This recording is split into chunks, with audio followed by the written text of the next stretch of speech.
በስመ አብ ወወልድ ወመንፈስ ቅዱስ አሃዱ አምላክ። የማርቆስ ወንጌል ምዕራፍ 13። ከቤተ መቅደስም በወጣ ጊዜ ከደቀ መዛሙርቱ አንዱ መምህር ሆይ ድንጋዩና ሕንፃው ምን እንደሚመስል እይ አለው። ጌታችን ኢየሱስም መልሶ ይህን ታላቅ ሕንፃ ታያለህን? ድንጋይ በድንጋይ ላይ ሳይፈርስ በዚያ አይቀርም አለው። በቤተ መቅደስም ትይዩ በደብረ ዘይት ተቀምጦ ሳለ ጴጥሮስና ያዕቆብ ዮሐንስና እንድርያስም ለብቻቸው ጠየቁት፣ እንዲህም አሉት፣ ንገረን፣ ይህ መቼ ይሆናል? ይህ ሁሉስ በሚደረግበት ጊዜ ምልክቱ ምንድን ነው?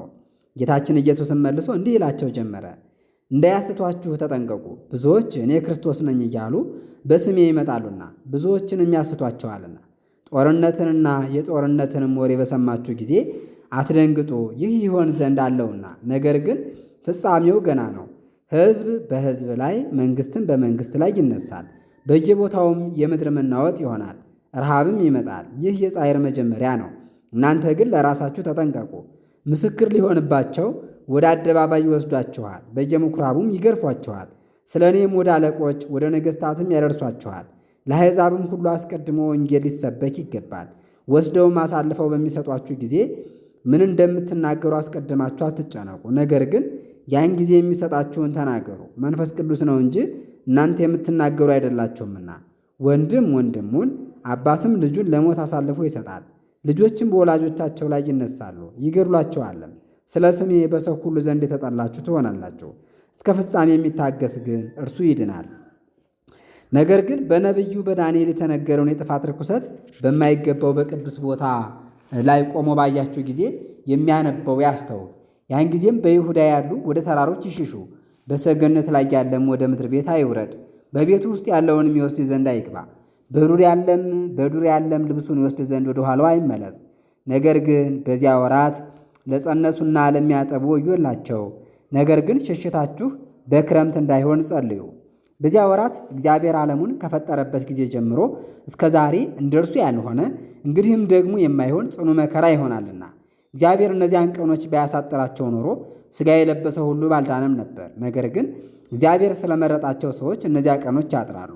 ያን ጊዜ ክርስቶስ በዚህ አለ ወይም በዚያ ነው የሚላችሁ ቢኖር አትመኑ። ሐሰተኞች መሲሖችና ሐሰተኞች ነቢያት ይመጣሉና ለማሳትም ታምራትንና ድንቅ ሥራን ያደርጋሉና። ቢቻላቸውስ የተመረጡትንም ባሰቷቸው ነበር። እናንተ ግን ተጠንቀቁ፣ እነሆ ሁሉን አስቀድሜ ነግሬያችኋለሁ።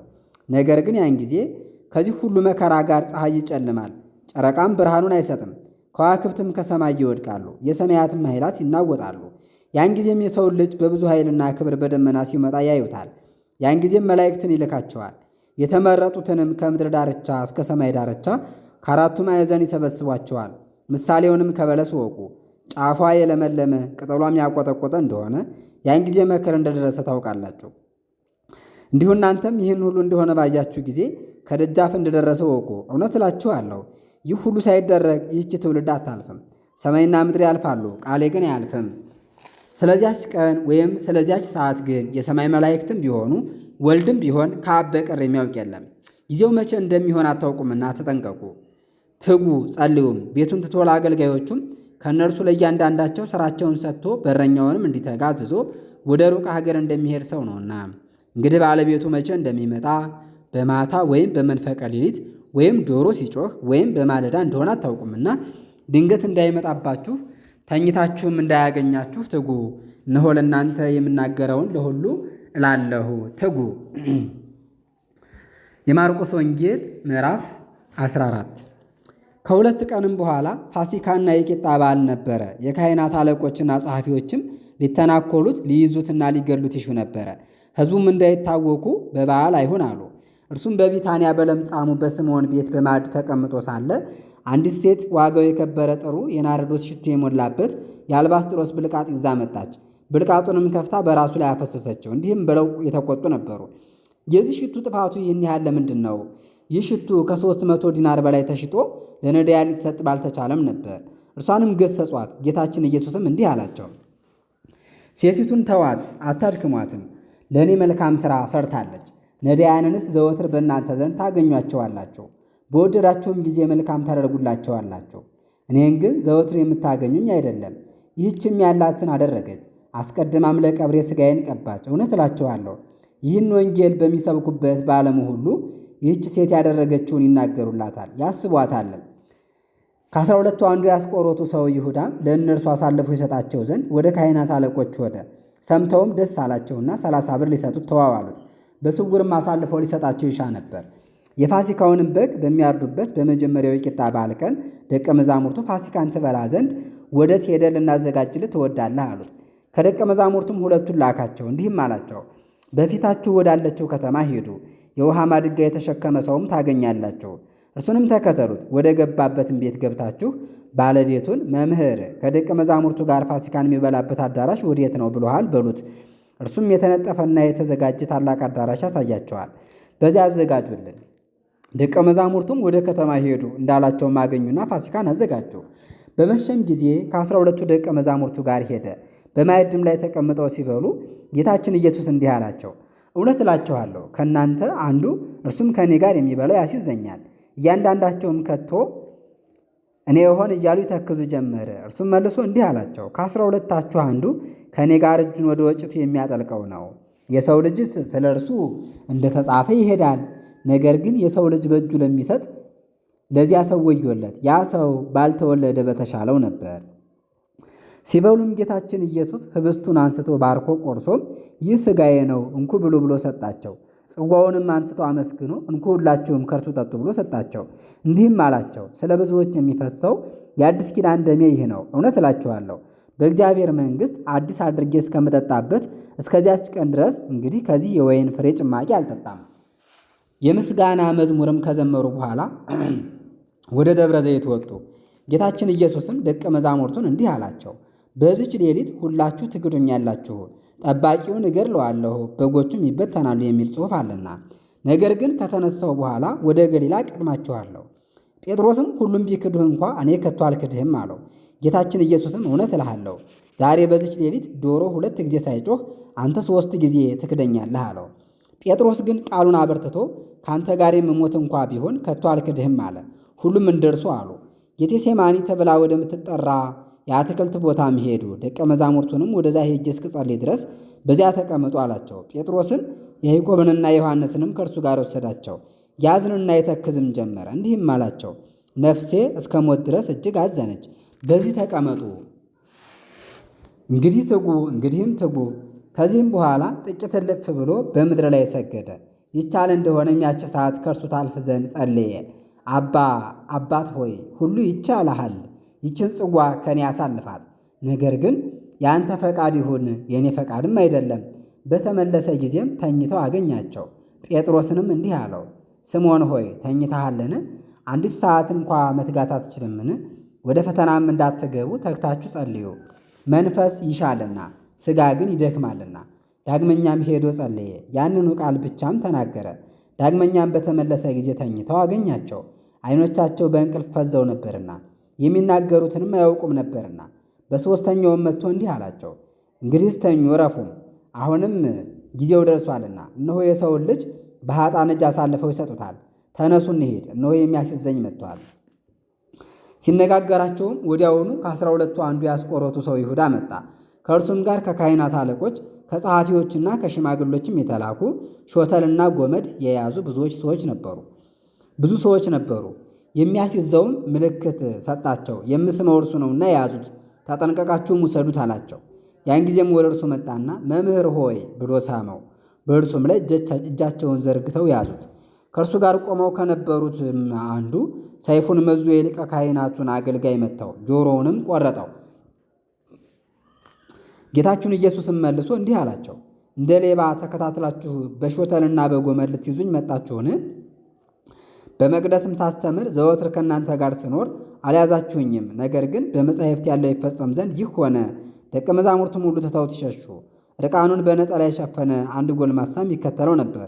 ጎልማሶችም ያዙት፣ እርሱ ግን ነጠላውን ትቶ ራቁቱን ሸሸ። ጌታችን ኢየሱስም ወደ ሊቀ ካህናቱ ወሰዱት። የካህናት አለቆች ጸሐፊዎችና ሽማግሎችም ወደ እርሱ ተሰበሰቡ። ጴጥሮስም እስከ ሊቀ ካህናቱ ግቢ ውስጥ ድረስ ከሩቁ ተከተለው። በብርሃኑ በኩልም ከሎሌዎች ጋር ተቀምጦ እሳት ይሞቅ ነበር። የካህናት አለቆችና ሸንጎዎቹ ሊገድሉት ዘንድ ጌታችን ኢየሱስን ይከሱት ዘንድ የሐሰት ምስክሮችን ፈለጉ፣ ነገር ግን አጡ። በሐሰትም የመሰከሩበት ብዙዎች ነበሩ፣ ነገር ግን ቃላቸው አንድ አልሆነም። ተነስተውም በሐሰት የተናገሩ የሐሰት ምስክሮች ነበሩ።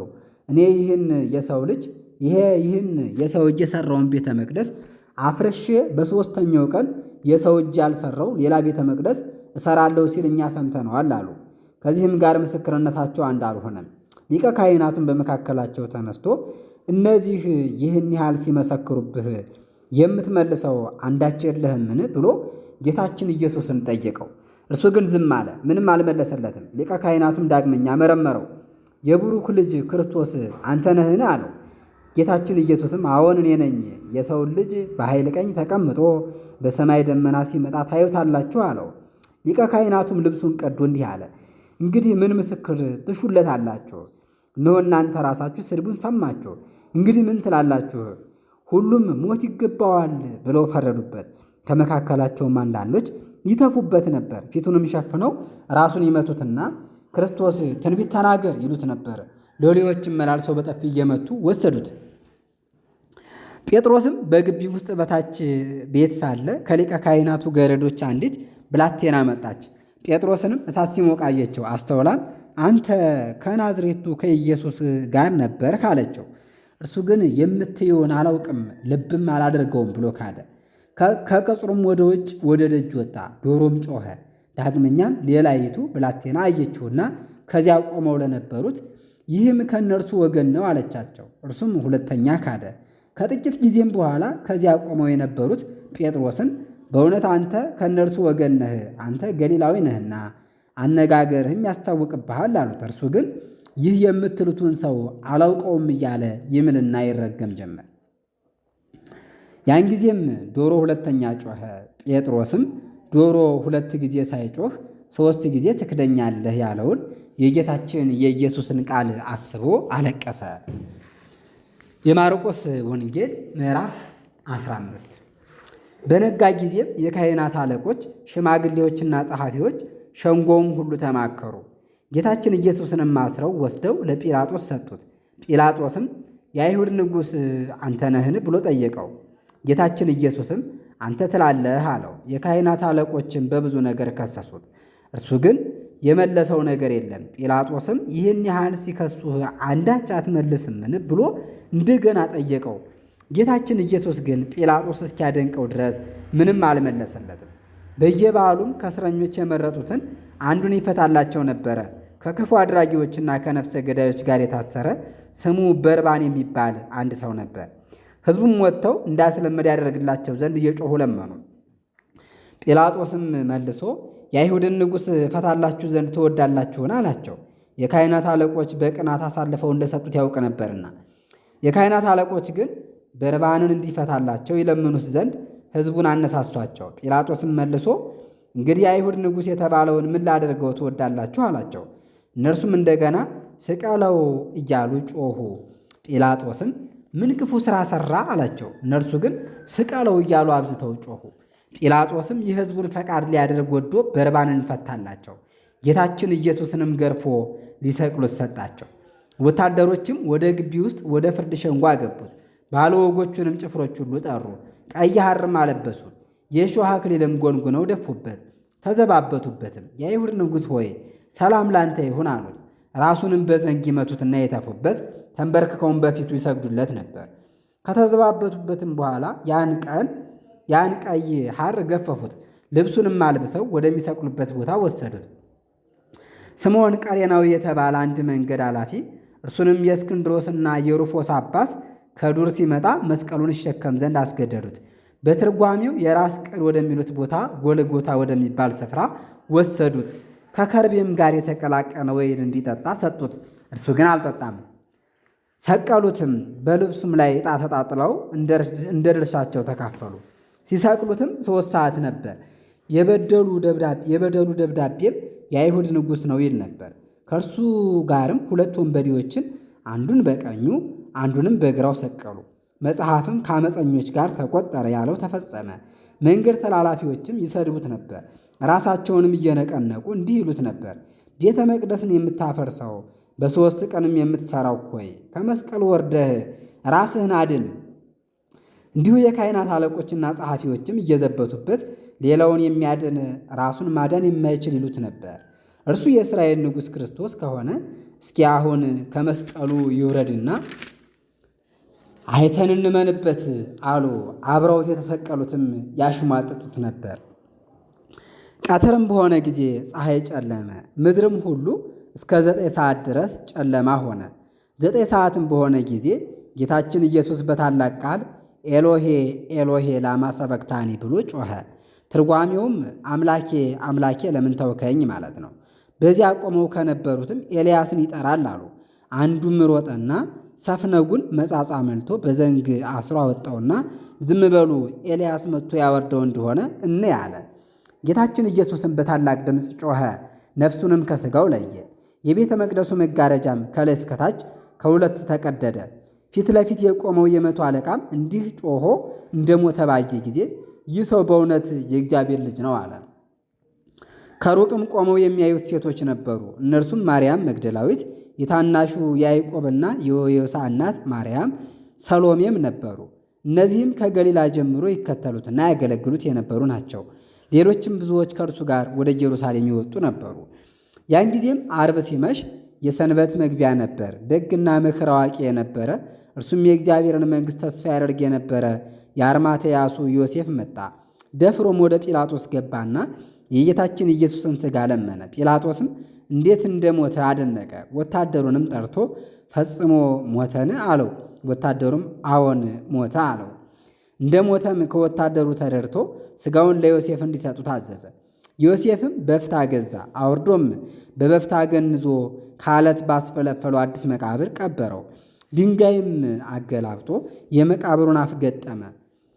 ማርያም መግደላዊትና የዮሳ እናት ማርያምም የቀበሩበትን አዩ። የማርቆስ ወንጌል ምዕራፍ 16። ሰንበትም ባለፈች ጊዜ ማርያም መግደላዊት፣ የያዕቆብ እናት ማርያም፣ ሰሎሜም መጥተው ሥጋውን ሊቀቡ ሽቱ ገዙ። በእሑድ ሰንበትም እጅግ ማልደው ፀሐይ በወጣ ጊዜ ወደ መቃብር ሄዱ። እርስ በርሳቸውም ድንጋይቱን ከመቃብሩ አፍ ላይ ማን ያነሳልናል አሉ። ድንጋይቱ እጅግ ታላቅ ነበረችና። አሻቅበውን በተመለከቱ ጊዜ ድንጋይቱ ተንከባላ አዩ። ወደ መቃብሩን በገቡ ጊዜ አንድ ጎልማሳ ነጭ ልብስ ለብሶ በስተቀኝ ተቀምጦ አገኙና ደነገጡ። እርሱም እንዲህ አላቸው፣ አትደንግጡ። የተሰቀለውን የናዝሬቱን ኢየሱስን ትሻላችሁን? ተነስቷል፣ በዚህስ የለም። የተቀበረበትን ቦታ እነሆ። ነገር ግን ሂዱና ለደቀ መዛሙርቱና ለጴጥሮስም ወደ ገሊላ እንደሚቀድማቸው ንገሯቸው። እንደነገራቸውም በዚያ ያዩታል። ከመቃብርም ወጥተው ሸሹ፣ ፍርሃትና ድንጋጤ ይዟቸዋልና። ስለፈሩም ለማንም አልተናገሩም። ያዘዛቸውንም ሁሉ ለጴጥሮስና ለወንድሞቹ ተናገሩ።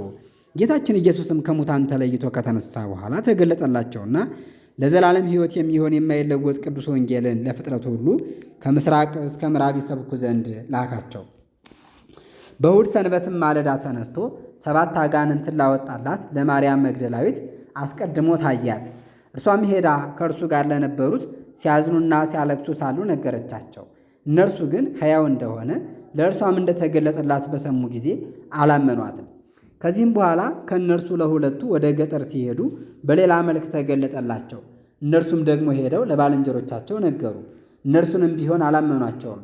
ከዚህም በኋላ ደግሞ 11ዱ በማዕድ ተቀምጠው ሳለ ተገለጠላቸው። እንደተነሳ ያዩትን አላመኗቸውምና ስለ ሃይማኖታቸው ጉድለት ገሰጻቸው። የልባቸውንም ጽናት ነቀፈ። እንዲህም አላቸው፣ ወደ ዓለም ሁሉ ሂዱ፣ ለፍጥረትም ሁሉ ወንጌልን ስበኩ። ያመነ የተጠመቀም ይድናል፣ ያላመነ ግን ይፈረድበታል። ይህችም ምልክት በስሜ የሚያምኑትን ትከተላቸዋለች። በስሜ አጋንንትን ያወጣሉ፣ በአዲስ ቋንቋም ይናገራሉ፣ እባቦችንም በእጃቸው ይይዛሉ፣ የሚጎዳቸውም ነገር የለም። የሚገድል መርዝ ቢጠጡም የሚጎዳቸው የለም። በድውያን ላይም እጃቸውን ይጭናሉ፣ ድውያኑም ይፈወሳሉ።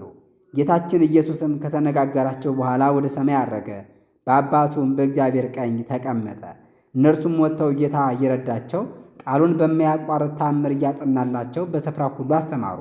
ከ72ቱ አርድእት አንዱ ወንጌላዊው ማርቆስ የጻፈው ወንጌል ተፈጸመ። የጻፈውም በሮማ ሀገር በሮማይስጥ ቋንቋ ጌታችን በሥጋ ወደ ሰማይ ባረገ በ11 ዓመት ቀላውዲዮስ ቄሳር በነገሰ በ4 ዓመት ነው። ለእግዚአብሔር ምስጋና ይሁን፣ አሜን። የማርቆስ ወንጌል ተፈጸመ። የሉቃስ ወንጌል ይቀጥላል።